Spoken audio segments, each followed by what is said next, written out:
سر احمد بھٹی صاحب، میرے خیال ہے احمد صاحب آپ کو آواز آ رہی ہے؟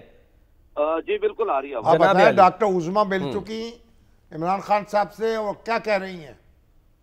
جی آج ان کی ملاقات ہوئی، تینوں بہنیں آئیں اور ان کو کسی جگہ نہیں روکا گیا.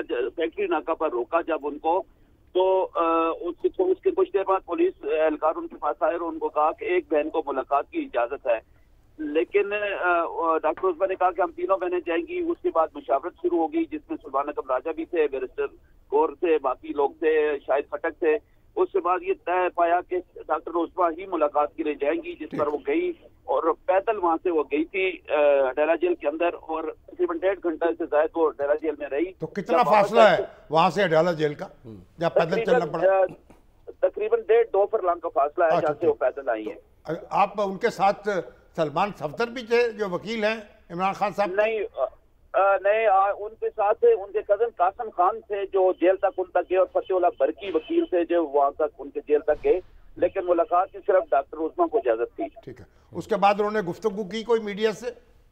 جی بالکل. جب ڈاکٹر عظمیٰ واپس آئیں تو انہوں نے ساتھ ہی میڈیا نے جب انٹریکشن ہوا تو انہوں نے کہا کہ جی بانی کی صحت بالکل ٹھیک ہے، اب پہلے ہم مشاورت کریں گے آپس میں گفتگو کر کے، اس کے بعد ہم میڈیا ٹاک کریں گے. اور کافی طویل مشاورت کی، اور اس کے بعد ڈاکٹر عظمیٰ اور علیمہ خانم نے دونوں نے اکٹھے ایک میڈیا سے گفتگو کی جس میں انہوں نے کہا کہ بانی پی ٹی آئی نے کچھ سوالات پارٹی کی جانب بھجوائے ہیں، اور انہوں نے یہ بھی پیغام دیا کہ سلمان اکرم راجہ، حامد خان جس کو کہیں گے پی ٹی آئی اس کو سپورٹ کرے گی. اور انہوں نے کہاں سپورٹ کرے گی؟ کس چیز؟ یہ بار کونسل کے الیکشن میں.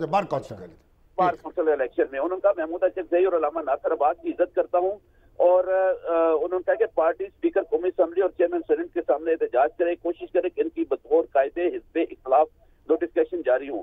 وہ انہوں نے یہ بھی کہا کہ وہ حیران تھے کہ ابھی تک ان کے نوٹیفکیشن جاری نہیں ہوئے. انہوں نے کہا کہ تحریک ذمہ داری محمود اشرف زئی اور علامہ ناصر کو دی ہے، وہ اتحاد کو لیڈ کریں گے.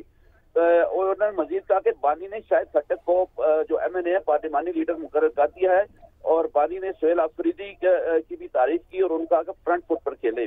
میں ان کو مکمل سپورٹ کرتا ہوں. اور انہوں نے مزید کہا کہ جو لوگ جن لوگوں نے ہمیں جیل میں ڈالا ہے ان سے لوگ جو پارٹی کے لوگ ہیں وہ سوشلائز ہو رہے ہیں، وہ کرکٹ کے دونوں طرف کھیل رہے ہیں، ان کی پارٹی میں کوئی جگہ نہیں.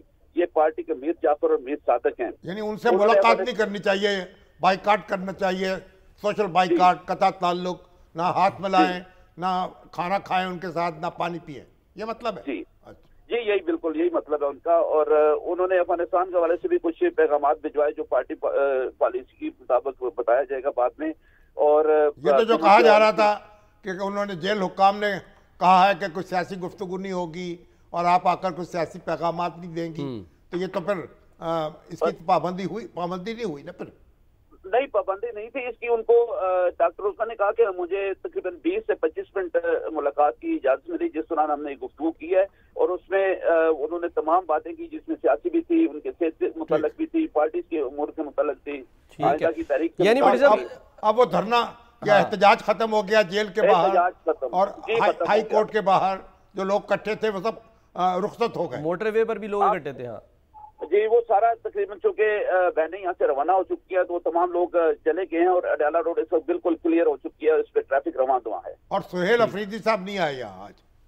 سہیل آفریدی صاحب کا جو اس کے لائے عمل تھا وہ یہ تھا کہ اگر ملاقات نہیں ہوتی اور دھرنا شروع ہو جاتا ہے تو پھر اس میں شرکت کریں گے، لیکن چونکہ ملاقات ہو گئی تو اس میں پھر انہوں نے وہ نہیں آئے اس میں. چلیں ٹھیک ہے، بہت بہت شکریہ، بہت بہت شکریہ. یعنی بہت اچھا ہو گیا، حالات میں کچھ سکون آ گیا. جو احتجاج ہو رہا تھا اب وہ اس کا جواز ختم ہو گیا. کے پی میں احتجاج ہو رہا تھا مختلف مقامات پر، کے پی کے ہو رہا تھا، اسلام آباد میں بھی وہ کچھ ارکان اسمبلی وہ کرتے تھے، باہر نہیں نکلے، یعنی پشاور سے نہیں نکلے. آپ کے سہیل آفریدی کر رہے تھے نا، اور دفعہ 144 بھی لگا دی گئی تھی، لیکن ایک بڑے اچھے طریقے سے فیصلہ کیا حکومت نے، اور مزید جیسے اقدامات بھی ہونے چاہیے جس سے درجہ حرارت نیچے آئے. ویسے سردی کا موسم آ گیا ہے تو سردی میں حالات تو ٹھنڈے ہو جانے چاہیے، سیاسی موسم بھی ٹھنڈا ہو جانے چاہیے.